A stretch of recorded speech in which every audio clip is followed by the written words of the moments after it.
Mari Bapak Ibu kita melanjutkan pembacaan firman Tuhan dari kitab Kejadian 46 ayat 1 sampai 34. Demikian firman Tuhan. Jadi berangkatlah Israel dengan segala miliknya, dan ia tiba di Bersheba, lalu dipersembahkannya korban sembelihan kepada Allah, Ishak ayahnya. Berfirmanlah Allah kepada Israel dalam penglihatan waktu malam. Yakub, Yakub, sahutnya, ya Tuhan. Lalu firman-Nya, Akulah Allah, Allah ayahmu. Janganlah takut, pergi ke Mesir, sebab aku akan membuat engkau menjadi bangsa yang besar di sana. Aku sendiri akan menyertai engkau pergi ke Mesir, dan tentulah aku juga akan membawa engkau kembali. Dan tangan Yusuflah yang akan mengatupkan kelopak matamu nanti. Lalu berangkatlah Yakub dari Bersheba, dan anak-anak Israel membawa Yakub, ayah mereka, beserta anak dan istri mereka, dan mereka menaiki kereta yang dikirim Fir'aun untuk menjemputnya. Mereka membawa juga ternaknya dan harta bendanya yang telah diperoleh mereka di tanah Kanaan. Lalu tibalah mereka di Mesir, yakni Yakub dan seluruh keturunannya bersama-sama dengan dia. Anak-anak dan cucu-cucunya laki-laki dan perempuan, seluruh keturunannya, dibawanyalah ke Mesir. Inilah nama-nama Bani Israel yang datang ke Mesir, yakni Yakub beserta keturunannya. Anak sulung Yakub ialah Ruben. Anak-anak Ruben ialah Henok, Palu, Hezron, dan Karmi. Anak-anak Simeon ialah Yemuel, Yamin, Ohad, Yakin, dan Sohar, serta Saul, anak seorang perempuan Kanaan. Anak-anak Lewi ialah Gerson, Kehat, dan Merari. Anak-anak Yehuda ialah Onan, Shelah, Peres, dan Zerah. Tetapi dan Onan mati di tanah Kanaan. Dan anak-anak Peres ialah Hezron dan Hamul.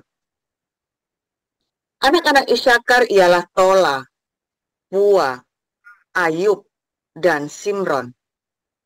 Anak-anak Zebulon ialah Seret, Elon, dan Yahleel. Itulah keturunan Lea yang melahirkan bagi Yakub di Padan Aram anak-anak lelaki, serta Dina juga anaknya yang perempuan. Jadi seluruhnya laki-laki dan perempuan berjumlah 33 jiwa. Anak-anak Gad ialah Zifion, Hagi, Shuni, Esbon, Eri, Arodi, dan Areli. Anak-anak Asher ialah Yimna, Yiswa, Yiswi, dan Beria. Serah ialah saudara perempuan mereka, dan anak-anak Beria ialah Heber dan Malkiel. Itulah keturunan Zilpa, yakni hamba perempuan yang telah diberikan Laban kepada Lea, anaknya perempuan, dan yang melahirkan anak-anak bagi Yakub, seluruhnya 16 jiwa. Anak-anak Rahel, istri Yakub, ialah Yusuf dan Benyamin. Bagi Yusuf lahir Manasye dan Efraim di tanah Mesir, yang dilahirkan baginya oleh Asnat, anak perempuan Potifar, imam di On. Anak-anak Benyamin ialah Bela, Beker, Ashibel, Gera, Naaman, Ehi, Ros, Mupim, Hupim, dan Aret. Itulah keturunan Rahel yang telah lahir bagi Yakub. Seluruhnya berjumlah 14 jiwa. Anak Dan ialah Husim. Anak-anak Naftali ialah Yahael, Guni, Yezer, dan Shilem. Itulah keturunan Bilha, yakni hamba perempuan yang diberikan Laban kepada Rahel, anaknya yang perempuan, dan yang melahirkan anak-anak itu bagi Yakub. Seluruhnya berjumlah 7 jiwa. Semua orang yang tiba di Mesir bersama-sama dengan Yakub, yakni anak-anak kandungnya, dengan tidak terhitung istri anak-anaknya, seluruhnya berjumlah 66 jiwa. Anak-anak Yusuf yang lahir baginya di Mesir ada 2 orang. Jadi keluarga Yakub yang tiba di Mesir seluruhnya berjumlah 70 jiwa. Yakub menyuruh Yehuda berjalan lebih dahulu mendapatkan Yusuf, supaya Yusuf datang ke Goshen menemui ayahnya. Sementara itu, sampailah mereka ke tanah Goshen. Lalu Yusuf memasang keretanya dan pergi ke Goshen, mendapatkan Israel ayahnya.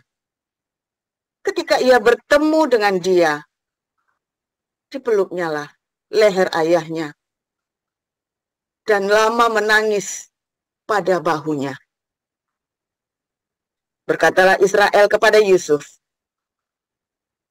"Sekarang bolehlah aku mati, setelah aku melihat mukamu dan mengetahui bahwa engkau masih hidup." Kemudian berkatalah Yusuf kepada saudara-saudaranya dan kepada keluarga ayahnya itu, "Aku mau menghadap Fir'aun dan memberitahukan kepadanya, saudara-saudaraku dan keluarga ayahku yang tinggal di tanah Kanaan telah datang kepadaku. Kembali domba, sebab mereka itu pemelihara ternak, dan kambing dombanya, lembu sapinya, dan segala miliknya telah dibawa mereka. Apabila Fir'aun memanggil kamu dan bertanya, apakah pekerjaanmu? Maka jawablah, hamba-hambamu ini pemelihara ternak. Sejak dari kecil sampai sekarang, baik kami maupun nenek moyang kami, dengan maksud supaya kamu boleh diam di tanah Goshen. Sebab segala gembala kambing domba adalah suatu kekejian bagi orang Mesir." Demikian. Ya, lanjut Bu Sarno. Baik, saya akan membacakan kebenaran firman Tuhan yang terambil dari 1 Korintus 3.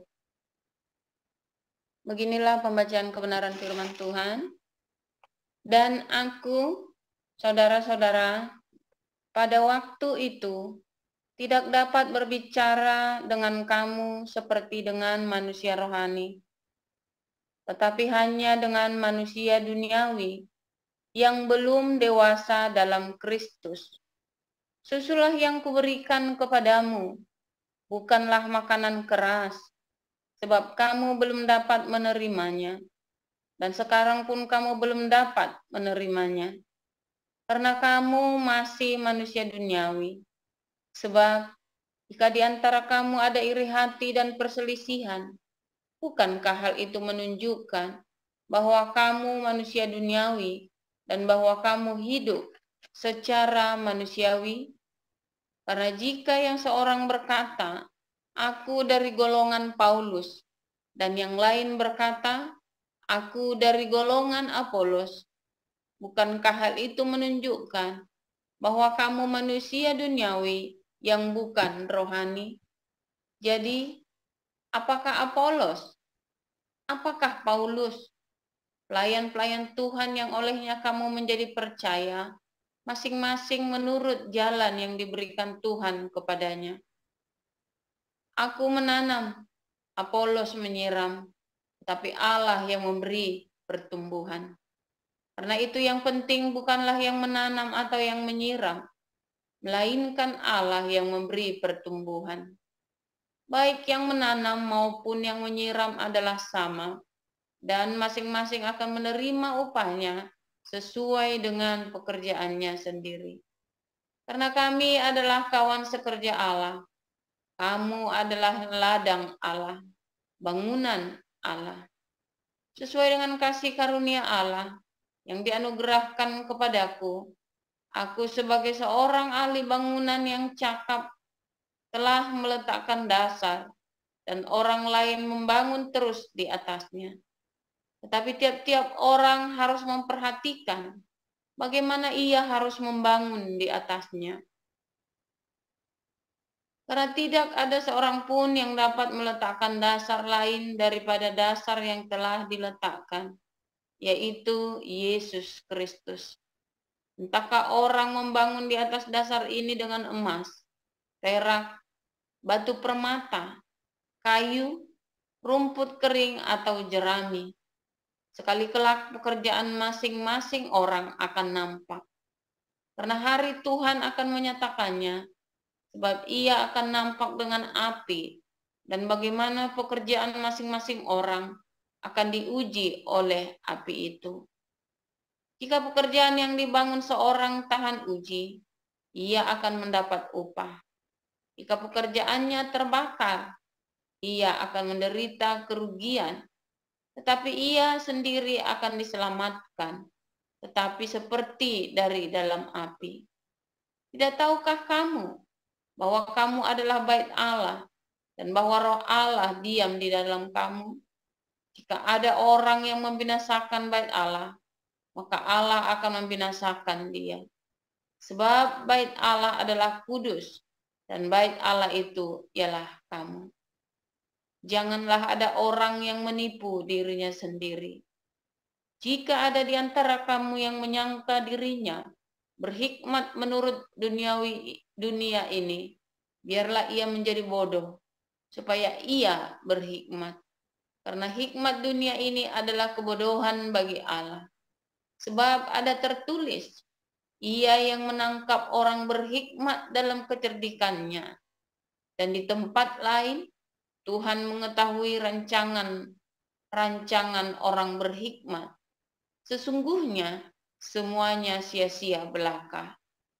Karena itu janganlah ada orang yang memegahkan dirinya atas manusia, sebab segala sesuatu adalah milikmu, baik Paulus, Apolos, maupun Kefas, baik dunia, hidup, maupun mati, baik waktu sekarang, maupun waktu yang akan datang. Semuanya kamu punya, tetapi kamu adalah milik Kristus, dan Kristus adalah milik Allah. Demikian kebenaran firman Tuhan. Ya, amin untuk firman Tuhan. Terima kasih Ibu Merliana dan Ibu Sarma. Renungan firman Tuhan hari ini dengan tema 2000 tahun Israel dimurnikan. Silakan Pastor Joseph Pauljan. Iya, haleluya. Firman Tuhan selalu baru setiap hari bagi kita semua yang menanti-nantikan Tuhan dengan sabar, dengan hati fah, saudara ya, dengan pengharapan. Ya, biar orang membulimu, biar orang menghinamu, biar orang memfitnahmu, biar orang memakimu, yang penting hatimu penuh cinta yang melimpah, gampang, saudara ya. Malah kita semua selalu bersuka cita. Saudara, orang kalau bully, orang kalau fitnah, orang kalau lagi mau maki-maki hatinya enak nggak, saudara? Itu di tempat kita yang namanya Paul Caro tuh ya. Saya nggak tahu siapa itu ya, yang di live chat itu loh, kalau di YouTube itu ya. Tiap hari misuh-misuh, saudara ya. Hatinya enak nggak tuh, saudara? Nggak enak, saudara ya. Hatinya nggak enak pokoknya ya. Saya kan dulu tinggal, kita kan ada 9 rumah ya, saudara ya. 9 rumah, bentuknya ruko jejer, saudara ya. Nah, itu rumahnya opa. Dulu kami tinggal di rumah opa ya. Terus ada satu kerabat kami yang tiap hari misu-misu terus kerjanya saudara ya.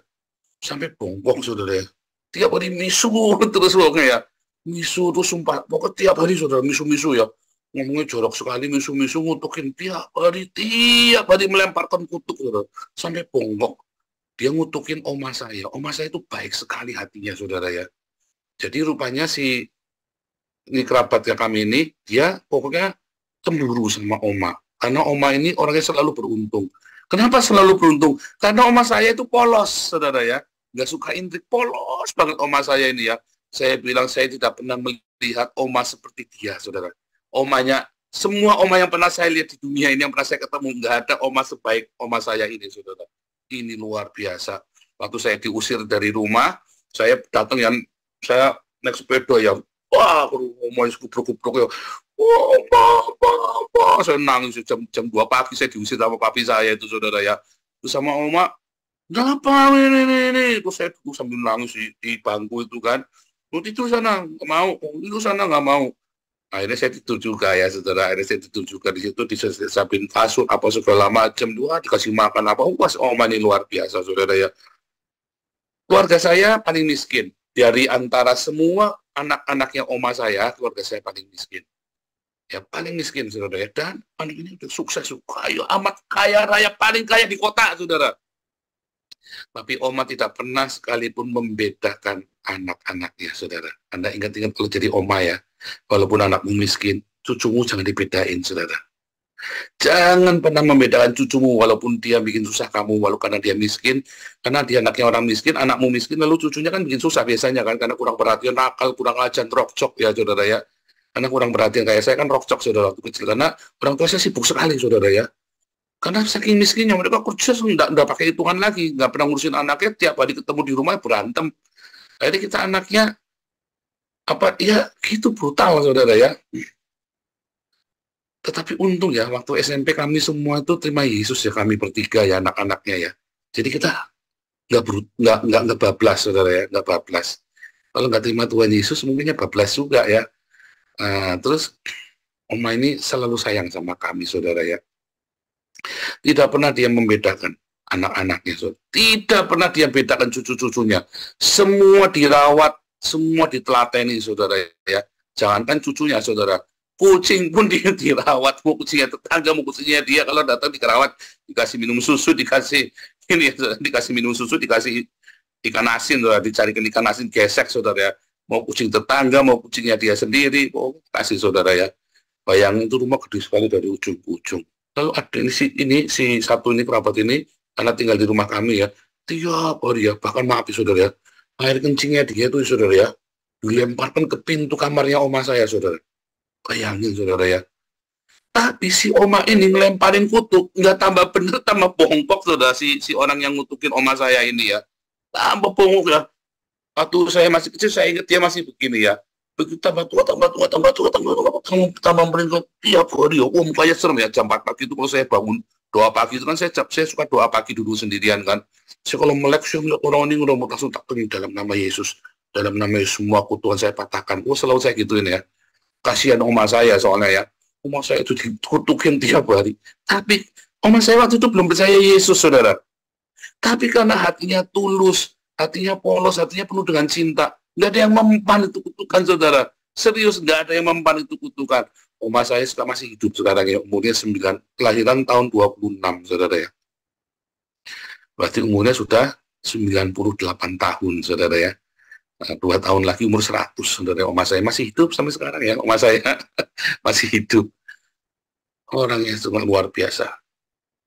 Yang selalu diingat oleh saya, ini adalah oma yang tidak pernah membedakan cucunya, mau kaya, mau miskin, mau cerumut, mau belawut, mau nakal, mau enggak.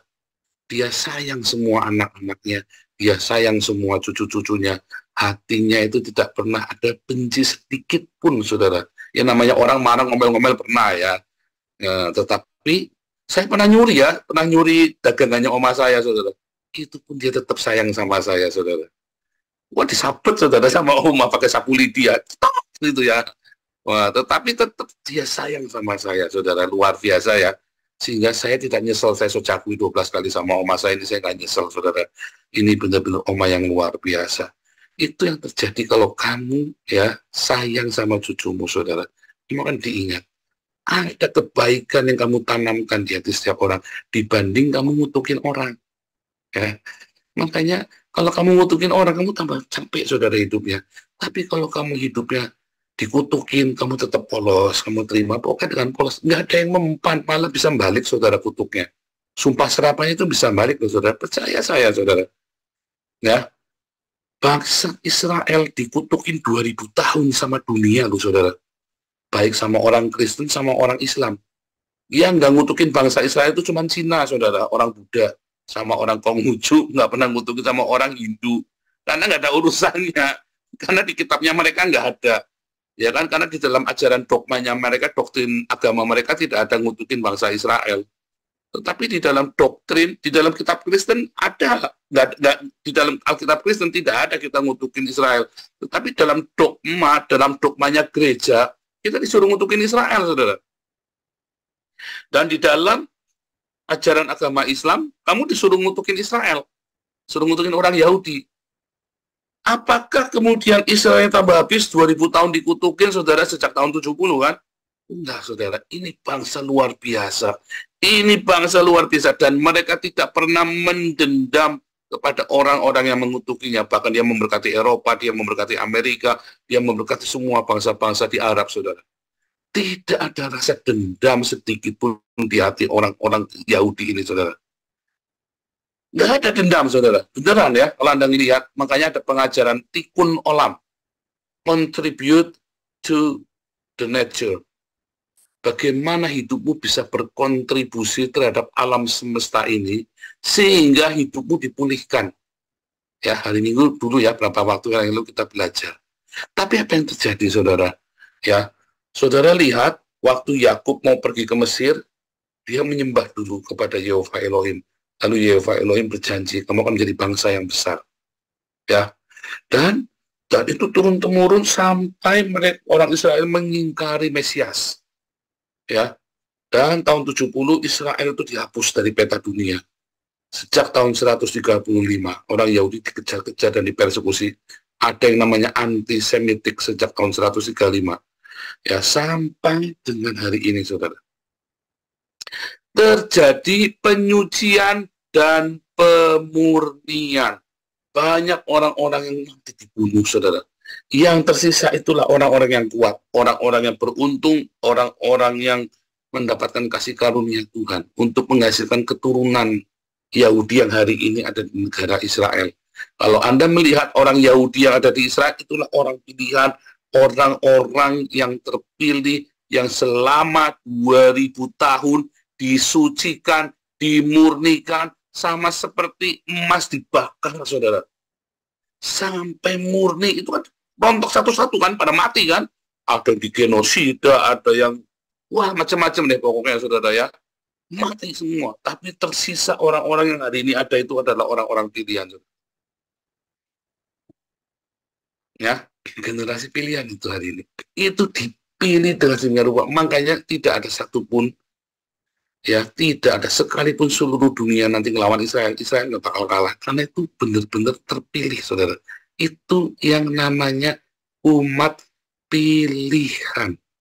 Yang namanya dipilih, pick up itu ya, satu-satu, ada banyak sekali pilihan, pilih satu, saudara. Yang lain diafkir. Ya. Tetapi ketika mau dipilih itu, dimurnikan dulu, saudara. Dia cari yang terbaik, dipilih. Ya, itulah yang terjadi dengan hidup kita.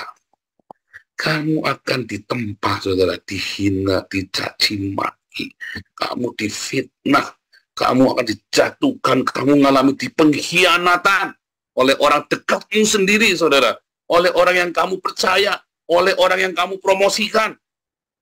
Dan nggak tahu diri orang yang kamu promosikan itu malah gigit kamu. Pernah nggak gitu?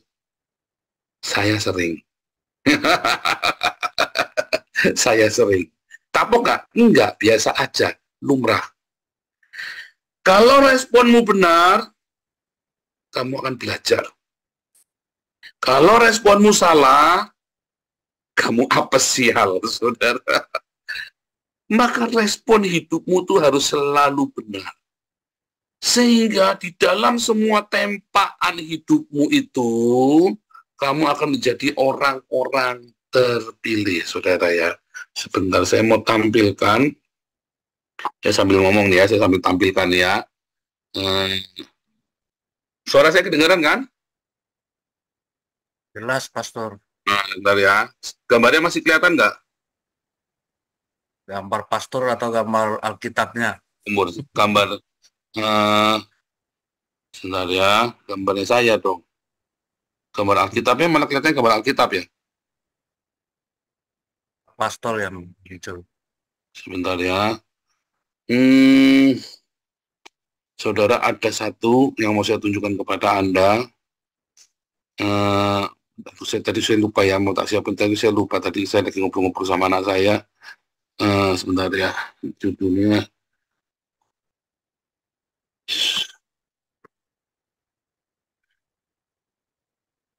Ya, saudara.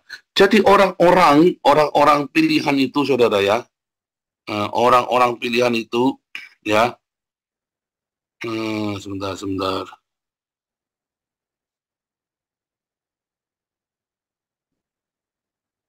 Orang-orang pilihan ini adalah orang-orang yang luar biasa, saudara ya.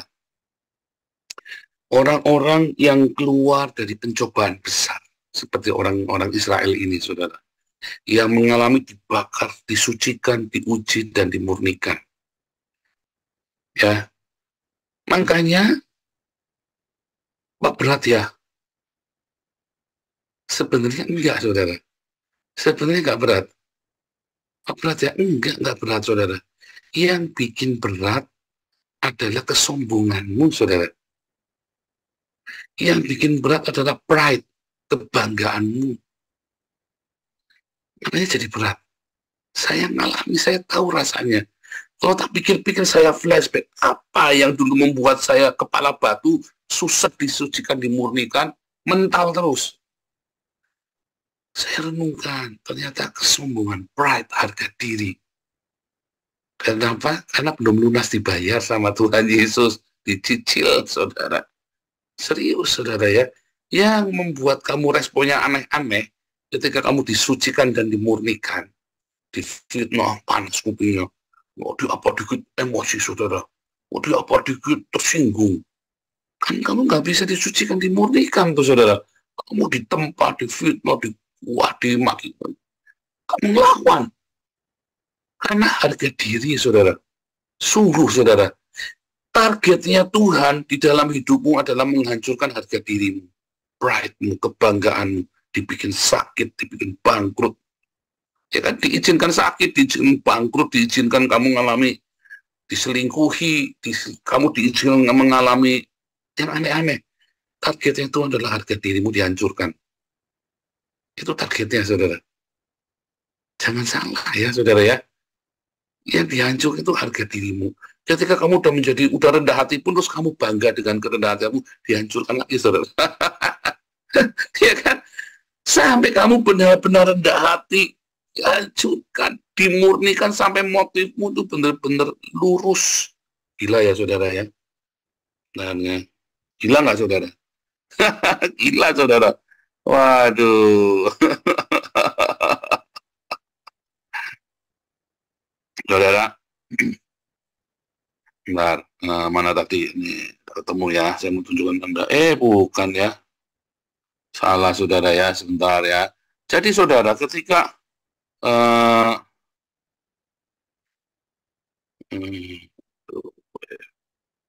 grow stronger. Itu ya. Nah, ini ya.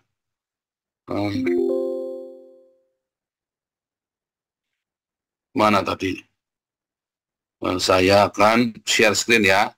Saya akan share screen sedikit share screen. Mungkin Anda akan Israel, mana? Israel, Navy, Israel. Loh ini. Saya share screen cara saya nanti, nah ini ya, saudara ya, saya share screen. Saudara, kelihatan ya screen-nya ya? Pak Inaldo. Iya, kelihatan, tapi kecil tulisannya, Pastor. Kecil banget. Nah, ini. Lihat ya, ada Israel ya. Sayetet 13 ya, saudara. Ini adalah Nefisil ya. Nefisil kelihatan ini. Nah, ya. Kelihatan ya, tenang ya, gede ya. Sayetet 13 nih, ya, tulisannya yang paling atas tuh ya. Sayetet 13 ya. Kelihatan. Nah, tulisannya Syekh Hagalim, Mitgalim, Haja Sakim, Mitja Sakim, saudara ya. Haja Sakim, Mitgalim, ya. Haja Sakim, Mitgalim, ya. Artinya, when the waves grow stronger, the strong men are revealed, ya. Itu ya, simbol slogannya. Ini adalah simbol dari Kopassusnya, saudara. Kopassusnya saya tertin.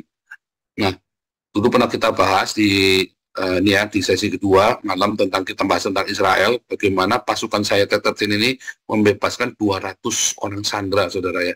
Hanya dengan beberapa orang dia masuk ke Gaza, ya dia lepaskan sandera, usia cepetan pergi, saudara ya.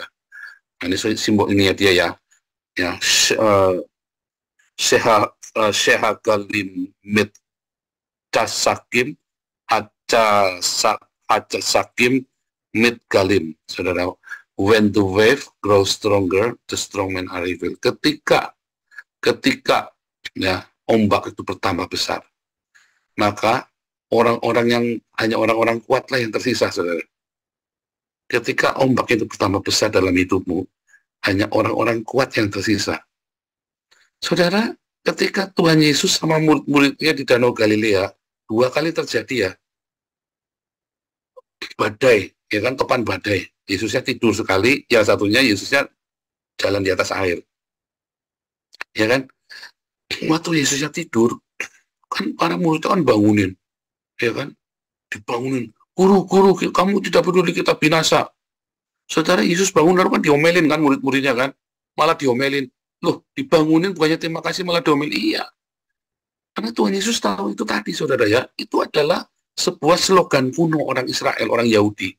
Ketika ombaknya bertambah besar, ketika badai dalam hidupmu itu besar, saudara, maka hanya orang-orang kuat yang tersisa. Dan orang yang kuat yang tersisa ini akan menjadi semakin kuat, saudara.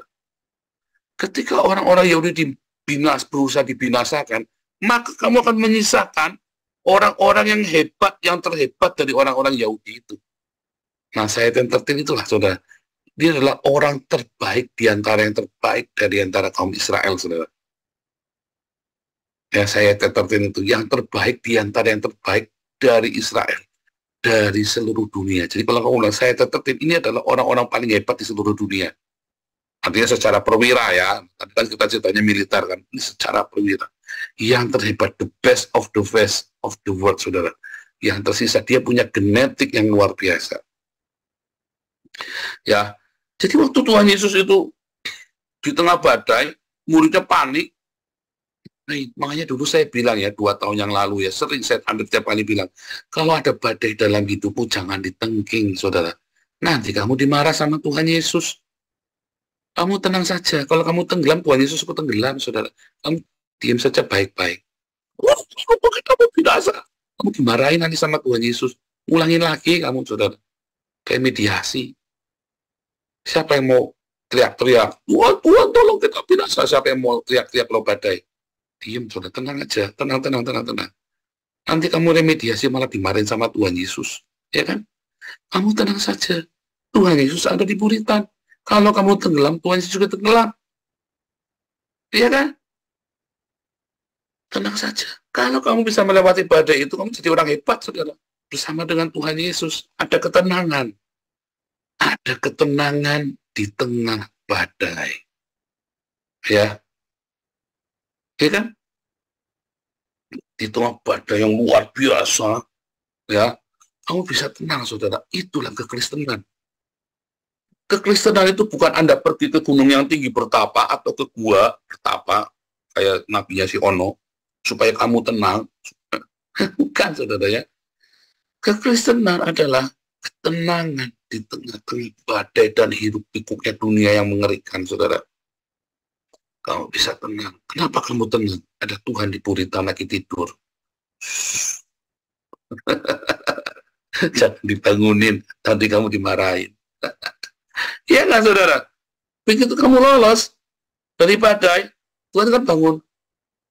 Ada apa ya? Oh enggak, tadi ada setan lewat. Tuhan bilang, luar biasa imanmu. Ya kan? Iya nggak saudara?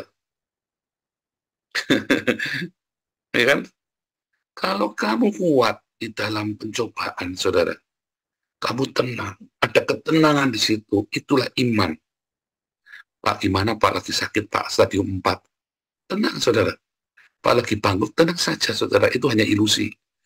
Badai itu adalah ilusi saudara. Sungguh saudara.